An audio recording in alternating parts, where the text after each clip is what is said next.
Lights, please. Lights.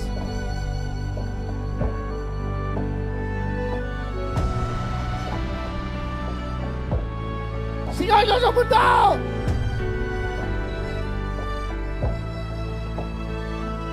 Ang nagmalasakit, nagmahal!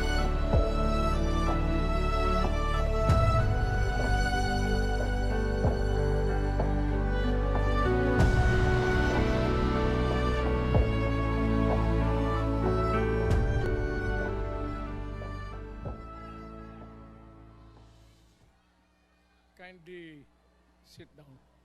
Relax lang po kayo. Medyo paus ang boses ko. At pasensyahan ninyo ako. Maraming nasa utak ko. Papunta ako dito kung anong sasabihin ko.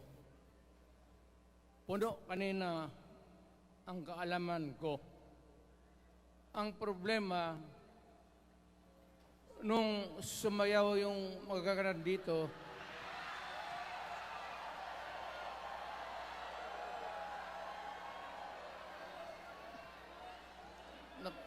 nakalimutan ko.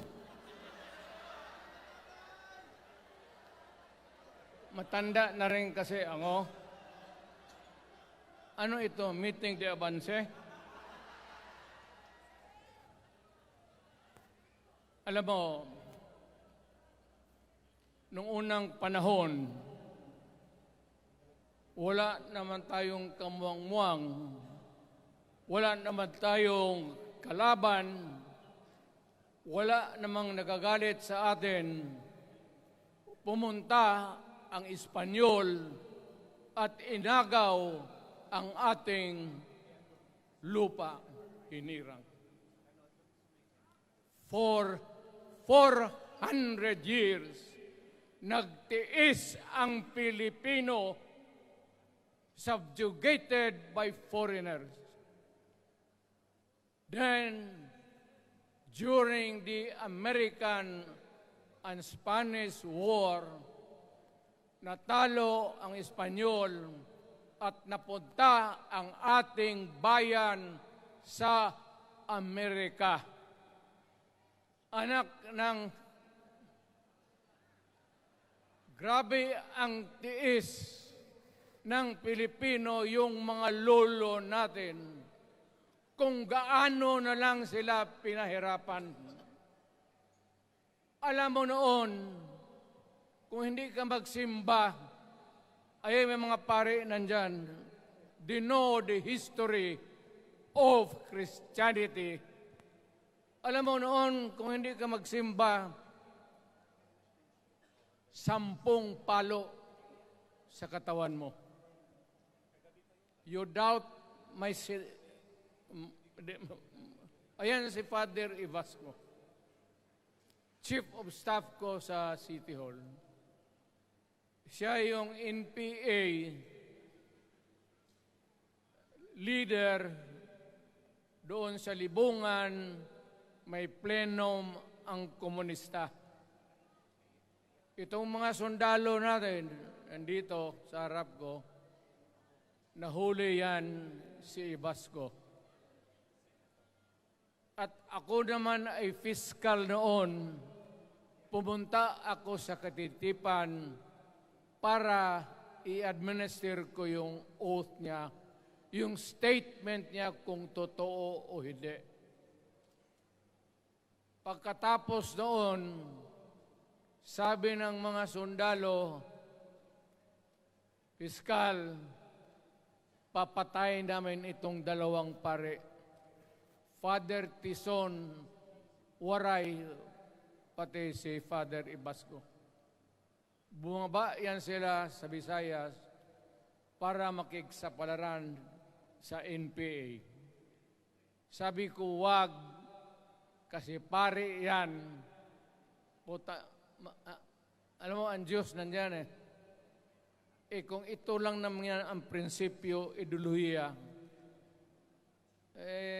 hindi naman kriminal yan, kidnapper o pusher. Sabi ko, kulungin na lang ninyo. So, sa matagal na panahon, sulat siya ng sulat kay Cory. Eventually, na-release yan sila lahat, pati na ang asawa nila Quintanar, yung mga komunista, mga Esparo, nanggaling dito at naging uso sa buong Pilipinas, yung pagpatay. Wala. Barangay captain, konsehal, military, navy, police, puro may pamilya. Anak ka ng kakawalang kwenta yung ideolohiya. Kung hindi mo man lang mabinta sa mapayapa na panahon, so kinuha ko siya Chief of Staff, tapos umuwi siya sa Bohol, naging governor. Pare ito. Nandito siya ngayon, kasama tayo, at maraming salamat. You guys from other parts of the Philippines nagpunta rito para lang makipagduyog sa Bisaya. Sumama lang sa ating, kung sabay tunong sa Tagalog, yung ating, the purpose of why we are here. Wala akong, no longer in politics. I am not a candidate. Nahirapan nga ako mag-akyat ng hagdanan. I am 80 years old. Hindi, 79 lang, pero hindi binibilang yan eh. Sabi malas daw. Sabi ng asawa ko, 80 na ako. O, sige, 80 na.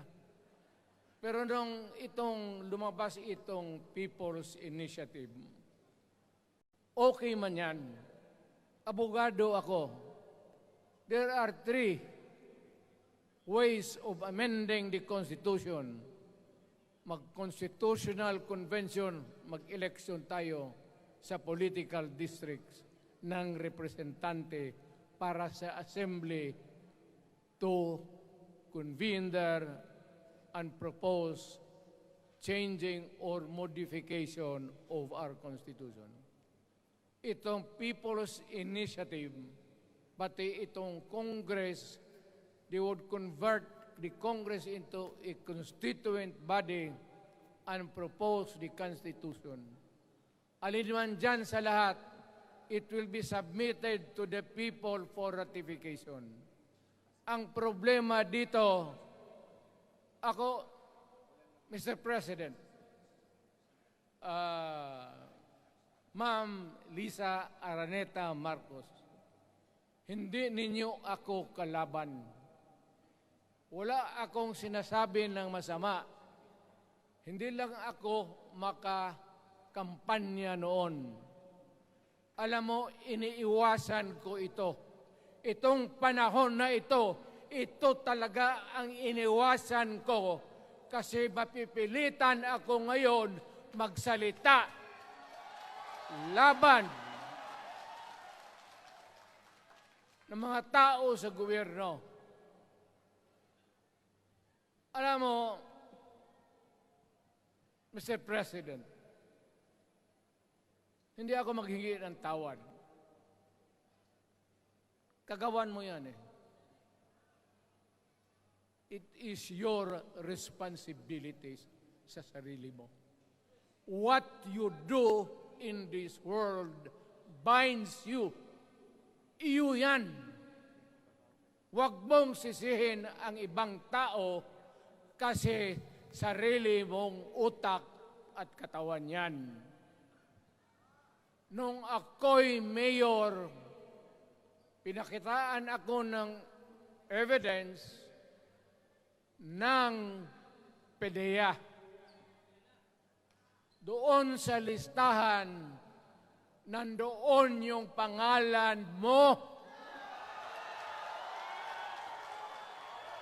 Ayaw kong sabihin yan kasi magkaibigan tayo. Kung hindi magkaibigan, magkakilala. Ikaw pumapasok kayo ng alanganin. Mr. President, baka susunod ka sa dinaanan ng tatay mo. Diyan ako takot. Ayaw ko mangyari sa iyo yan. Pabor lang, ako namang nagmamakaawa kasi it will divide the nation at madugo itong panahon na ito. Alam mo, Mr. President, sabihin ko maya sa tao kung ano ka. Noong unang panahon, hindi tayo puro Bisaya, nagkita-kita doon sa Luzon. There was a community of Filipinos. Galing Visayas, galing Ilonggo, galing Waray, galing Mindanao, galing Hulo, galing Lanao, Cebu, Samar, at Taas, Pampanga, Apare. Nagkita-kita yung mga minono natin. Kasi hinawakan tayo ng Espanyol, pati Amerikano. Nung dumating ang panahon na tayo'y nagkaharap na, sabi ng mga lolo natin, ano ang gawain natin sa bayan natin? Pwede ba tayong magbarangay-barangay lang o magkaisa tayo? Di na bale, iba-iba ang salita natin. It was agreed by the Filipinos then of all walks of life, Ma-Ilocano, Ma-Cebuano, mga taga Mindanao, they agreed to form a constitution.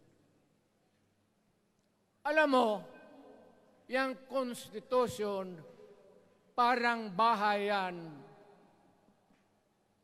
sa tao. May poste. Sabi natin, maggawa tayo ng magandang opisina where we can meet and talk about the destiny of this country. Doon, they agreed na yung malaking bahay, may poste, mga malaking poste, at may mga muebles at kwarto, living rooms and all. Ang usapan na from time to time, lumalaki na ang bayan at magdagdag tayo ng mga opisina sa mga opisyal. Maganda yun. Bahay yun. Mga sahig, nandyan lahat. The mesa, desks, chairs, and everything. Wala tayong pinag-usapan na sirain yung bahay na yun. It was intended for posterity at inabot sa atin yung konstitusyon na yan. Although it was amended and modified, but it is still the fundamental law since 1935 hanggang ngayon. At what keeps in Ilocano, Bisaya, Waray, Moro, bakit tayo nagkaisa? Magkaiba ang salita natin, ang pagkain, iba. Ugali, iba. Bakit tayo andito ngayon? Dahil sa isang bahay. Yung bahay na yan, yung papel, the Constitution. Ngayon, ang Constitution is supposed to be a permanent thing. ang batas na binigay ng Constitution sa Congress, sa lawmakers, they can make laws every day, modify, change it if they want every week. Okay lang yan. Huwag ninyong pakialaman ang Constitution kasi yun ang bahay opisyal ng Pilipino. Anak ka ng, bakit pumasok sa utak ninyo yung People's Initiative? Anong nakain ninyo? There's nothing wrong with the Constitution right now. The environment in the Philippines seems to be positive, okay. Wala namang problema. Araw-araw, nakikita tayo. Punta Maynila, marami akong kaibigan, mga brad ko, mga classmate ko. Okay ang buhay natin. But suddenly, nandito yung People's Initiative. Alam mo, sa umpisa pa lang, nagdududa na ako. Bakit? People's Initiative manggaling sa tao. Dapat yan galing sa mga purok at doon sa barangay at doon sa DILG, ipasa nila sa syudad, sa probinsya at sa national office. Dito mga congressman,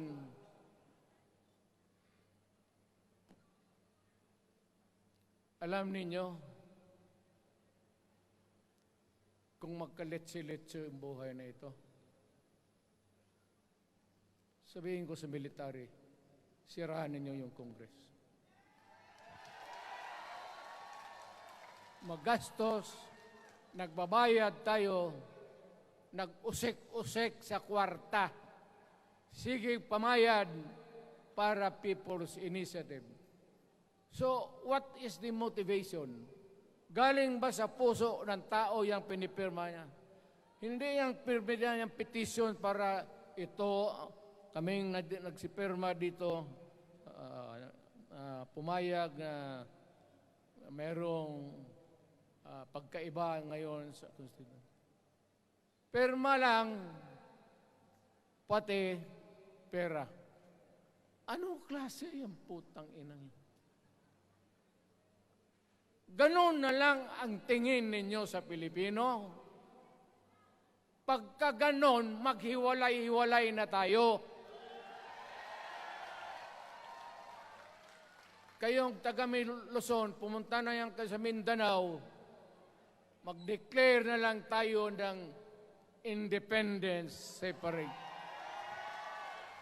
Bakit binababoy ninyo ang bayan natin? Ako naging presidente. Ako naging mayor. Ako naging congressman. Ang sinasabi ko sa inyo, putang ina.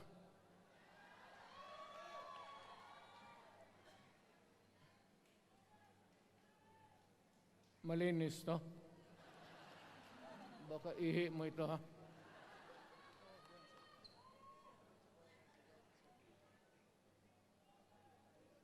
Kakaubos talaga ng laway itong...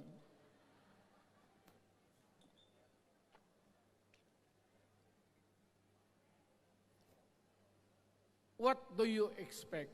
The national government, particularly ang Malacanang, anong gusto ninyong response? Niwala kayong mga seminar na ganon. You never educated the Filipino people. You want the Filipino to remain ignorant para you can do what you want with the country. Yan ang totoo. Kasi ginagago ninyo para walang alam ang taong bayan. Well, kaming nakapag-aral at may alam kundi, hindi katanggap-tanggap yung ginagawa ninyo. Sa umpisa pa lang, binibili na ninyo yung signature ng Pilipino. Yun ba ang People's Initiative? You know, national, provincial, city, munisipyo, then the barangay. Yan ang echelons ng power sa gobyerno. Hindi naman ninyo gigamit ang barangay at binigyan mo ng 20 milyones isa't isa sa kanilang mga congressman. At binibili ang Pilipino. Alam ninyo kung ano yan? Kaluluwa ang ninyo ang binibili ng taong bayan. Hindi ako mapayag ng ganon. Nakapag-aral ako, hindi naman ako ignorante. Bakit ka mag-people's change? Ang problema ninyo, ganito. Hindi pa, pauna. Ang malas ng Pilipinas, every president, almost all, pag naupo na dyan sa Malacanang, walang ginagawa kung mag-isip ang mga putang ina kung paano pahabain ang termino nila. That's the problem. Bakit ganon kayo? Ang demokrasya may eleksyon. Para naman, tignan ninyo, Presidente Osmeña Bisaya. Ang napaalaala ko pa, Garcia Bisaya. Then Magsaysay Ilocano. Then si Quirino Ilocano. Ganon dapat. Ang election is a cleansing process. Gumagalaw yan. Huwag mong pigilan. Ngayon, kung ikaw nandyan, naupo ka, you stop the process of governance, hintuin mo, kasi pahabain mo ang termino, gusto mo. Sabi ko nga sa iyo, Mr. President, kaibigan kita, Bingbong. Pag pinilit mo ito, lalabas ka ng Malacanang kagaya noong panahon na pinalayas kayo.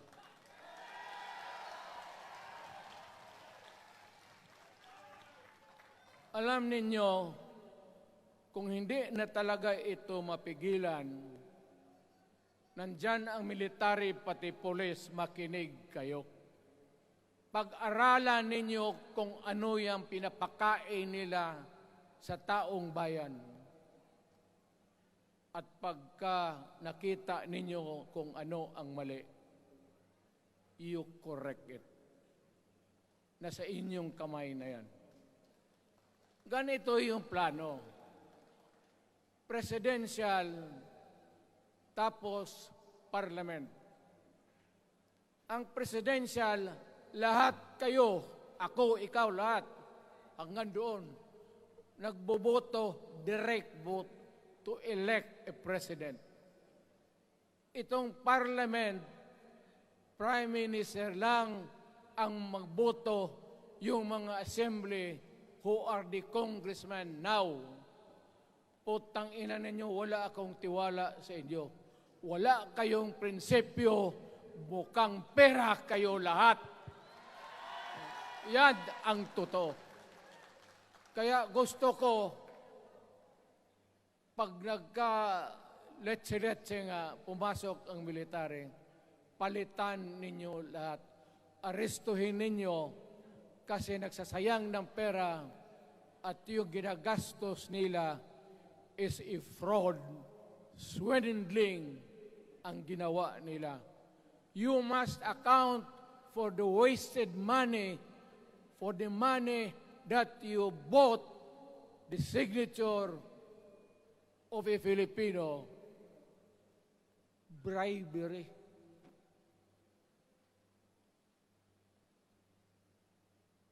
Magdasal lang kayo.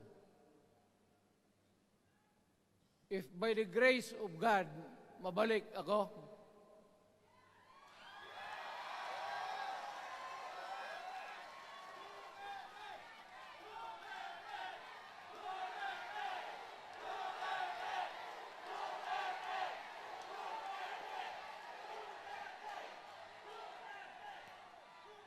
milagro lang naman yan, hindi ba yan totoo?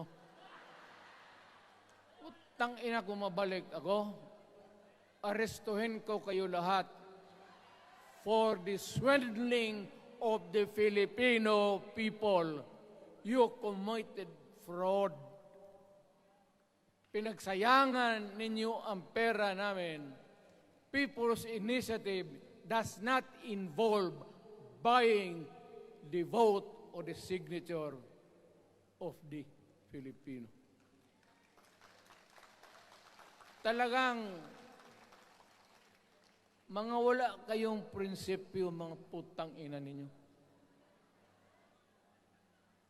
Yun naman, baski ano ka, diyan katagal ako, yan o. Yung sa likod ko, umupo ako diyan. Vice Mayor ako. Diyan, Mayor ako, pinakamatagal. Naging congressman ako.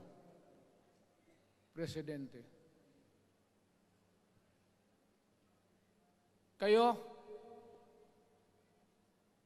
nagpasok sa Congress, eleksyon, nanalo, Seiko. So parang ganito, yung mga, para sa mga balaga, pati lalaki. Pasok niyan, Seiko. Paglabas niyan, pagkatapos, Rolex na. Pumunta ng Malacanang, nakatamaraw, paglabas niyan, nagka-Mercedes-Benz.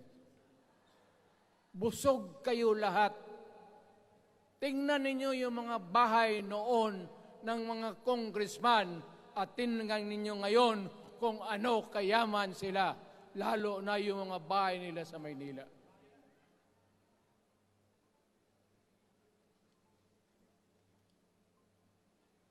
Wala kayong masabi sa akin. Alam mo bakit diretsahan ako magsalita?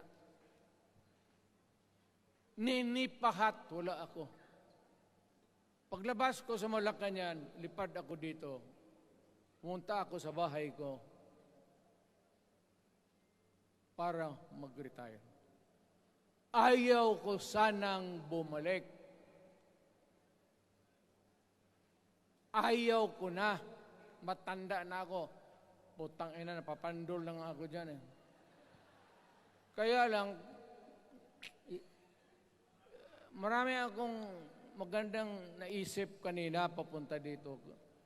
Kaya yung sumasayaw lang kasi yung mga ali. Nabakante tuloy, nakalimutan ko kung ano ko nang tang ina. Huwag kayong magpaloko.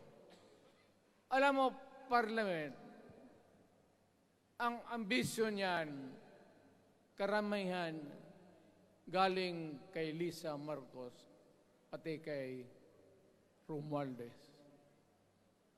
Bongbong bangag yan.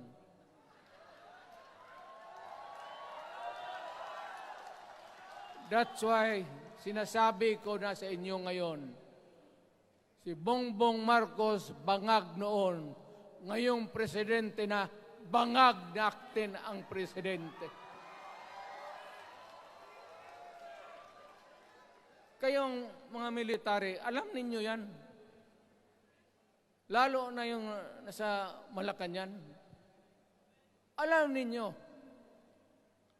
The Armed Forces of the Philippines, alam ninyo. May drug addict tayo na presidente, putang inang yan. Ayun ang, bakit ako nagkaroon ng kaso ng ICC? Sabi nila, pinapagpatay ko raw yung mga drug pusher at drug addict. Mabutit na lang, wala na ako sa pwesto, baka kasali ka pa. No, Mr. President, pinilit ninyo kami kayo yung sa Bisaya, kinikitoy mo yung Pilipino. You are testing the waters. Not even. You are, pushing to the limits ang pasensya ng Pilipino. Wag mong gawin yan. Wag mong gawin yan, wag mong ituluyan kaya magkagulo. Pag hindi namin napilitan kayo sa mga rallies, sa aming mga boses, ang sentimento namin, ako'y sinasabi ko sa military, nag-hemorrhage ang bayan, gastos dito ng gastos doon. Tapos kung mag-speech, ang pinag-usapan ang putang inang pobreng Pilipino. Gastos dito, gastos doon. Mga military, maawa kayo sa bayan. Pag hindi namin kaya, gawin na ninyo. Gawin ninyo, kawawa ang Pilipinas. Alam mo, presidente, tapos mag-parliament, tumatakbo ng assemblyman o congressman niya si Sandro, tapos ipasok nila sa assembly, gawain nilang prime minister.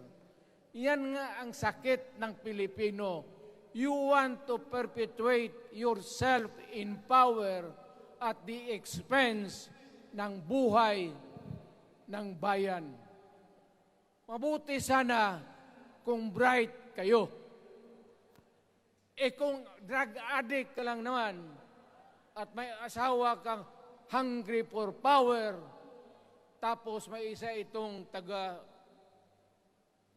Leyte, gusto siyang mag-prime minister at gawin niya itong bongbong, diyan ka lang, ako ang bahala.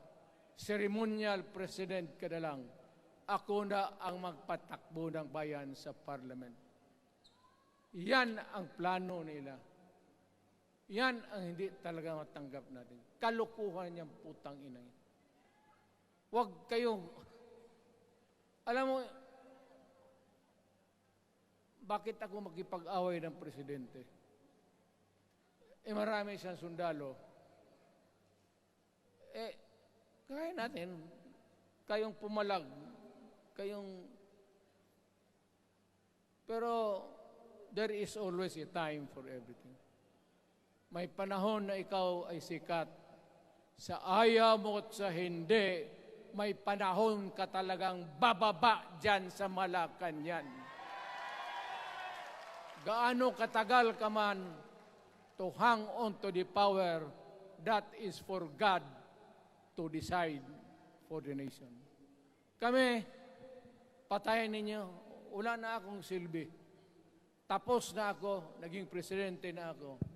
Nakatikim na ako ng pag-upo ng silya dyan sa Malacanang. Ganoon na lang ang ang alaga ko sa bayan.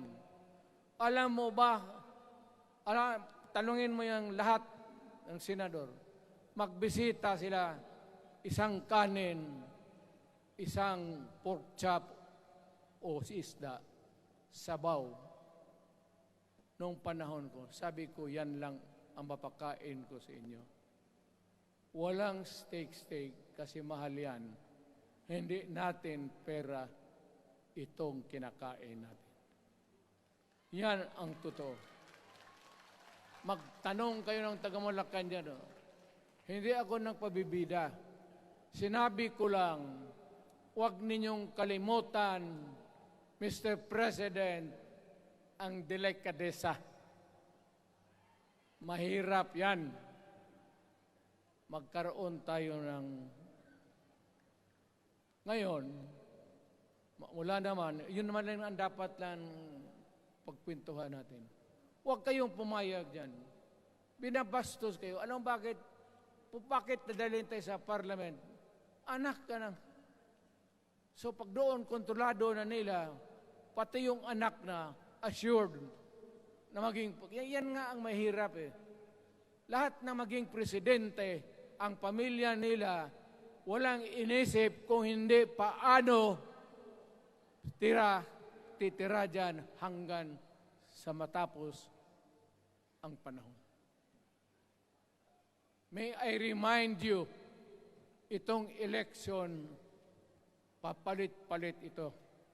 Para sa lahat, mayroong Ilocano, may Bicolano, may Bisaya. Hindi mo pwedeng suluhin yan. The election is a cleansing process. It does not, it's never the intention of the whoever wrote the Constitution na ikaw, isang Pilipino, taga-Paway, taga-Batangas, taga-Davao, ikaw, Rodrigo Duterte, nandiyan ka na, huwag ka nang umalis. It was not the intention of the lawmakers. Demokrasya tayo, Mr. President. Huwag mong kalimutan na isang term ka lang pagkatapos bababa ka na. Pag ayaw mong bumaba, utang ina magkagulo ang bayan, sabihin ko sa inyo. Ngayon, nakikinig kayong mga military. Gusto niyong iwasan ang dugo? Kayo lang ang makapigil nito. Putang ina, pigilan mo yung kalukuhan na yan. Pagka hindi itong rally na ito, it will multiply all over the Philippines and there will be trouble. Ako ang nauna kasi galit ako. Dumaan ako ng presidente. Not even for a minute did I think or was thinking of extending my term even for one day. Nung natapos ako sa araw na yon, bumaba ako, sumakay ako, lumipad ako dito sa Davao. Ikaw, Mr. President, hintayin mo yung 6 year, kalimutan mo na yung kay Romualdez, kasi yan ang magpahamak sa iyo. At maraming magagalit sa iyo, pati na ang militar. Kaya hindi na ako magtatagal. Yun lang ang dasal ko. Reject. Protect the Constitution. I am calling now the armed forces and the PNP. Protect the Constitution. Trabaho ninyo yan. Huwag ninyong kalimutan. Kami, inyong dapat, you should worry about the nation. The millions of Filipinos. Huwag kayong mag-isip lang ng isang pamilya. Putang ina. Ilagay ninyo sa utak ninyo yan. Bahala kayo. Balang araw, magsisihan. Pero kasi umuulan naman, hindi ulan.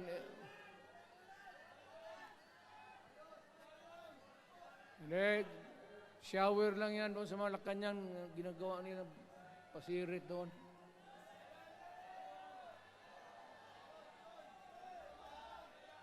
Wala naman rin akong masabi. Kasi hindi man ito eleksyon. Nakafocus lang ako sa People's Initiative and the way that they are handling the process of the People's Initiative. Ang nangyayari ngayon, hindi yan People's Initiative, kung hindi buying the people for their signatures.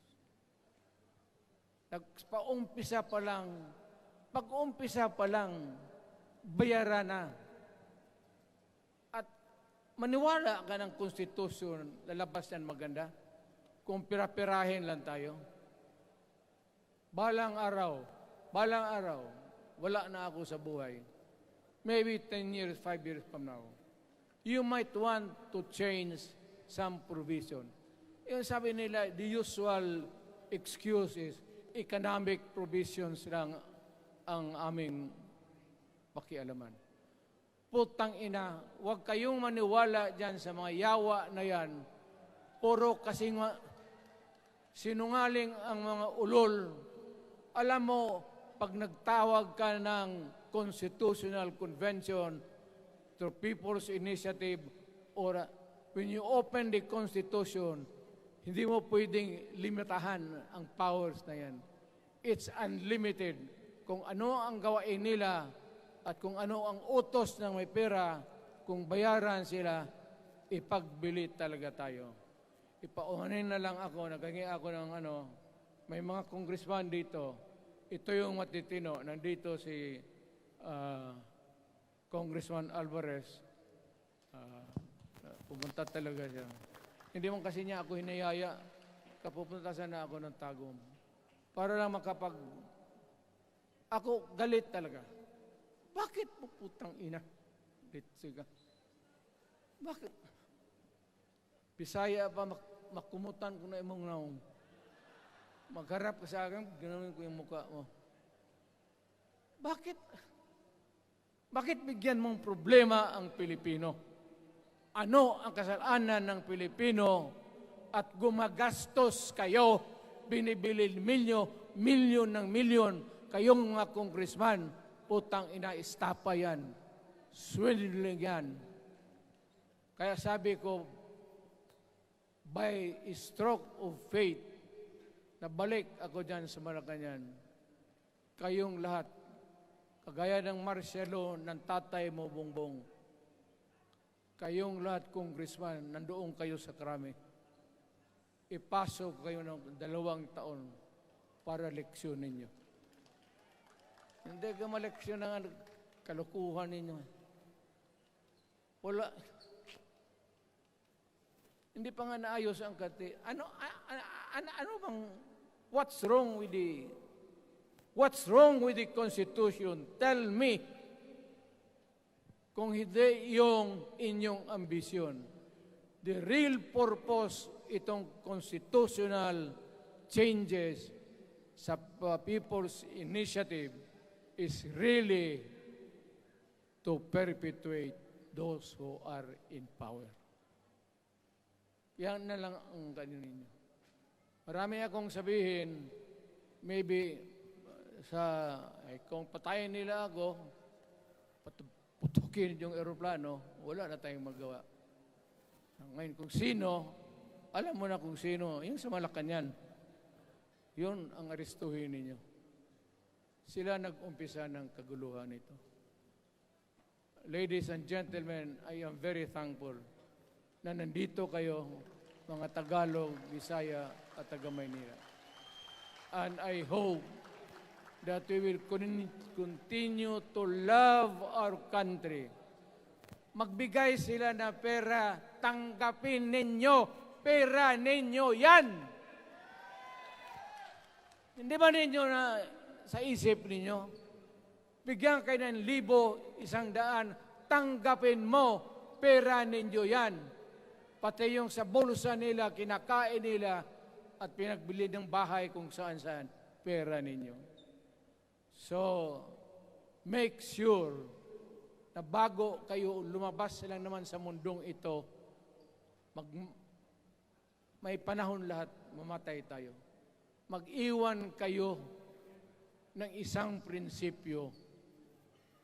Sabi ninyo sa mga anak ninyo, tinanggap ko yung pera kasi pera natin ito, ibili natin pagkain. Pero yung prinsipyo natin, huwag natin ipagbili. Yan ang iiwan mo sa mundong ito para sa mga anak ninyo. At yan ang dadalhin mo sa langit. Pagka sinabi ni San Pedro, anong nagawa mo? May ginawa ako para sa bayan. Tapos magsabi si San Pedro, ano pa? Yung mga ibang bagay na ginawa mo, mga kasalanan, mga kabit, ganon. Sabihin mo kay San Pedro, nandito ako sa langit para makipag-isa sa Diyos. Pag hindi ka tumahimik, yung manok mo, hawakan ko, ilambos ko yan sa ulo mo. Putang ina ka. Buksan mo yung puwertahan at papasok tayo, magkita-kita tayo sa langit. lahat kayong hindi nabili, sigurado ako, langit kayo. So, kaya basing anong kasalanan niyo, okay na yan. May guarantee na kayo yung passes. Mahalaga yan as a matter of principle. Prinsipyo sa tao. Maraming salamat po.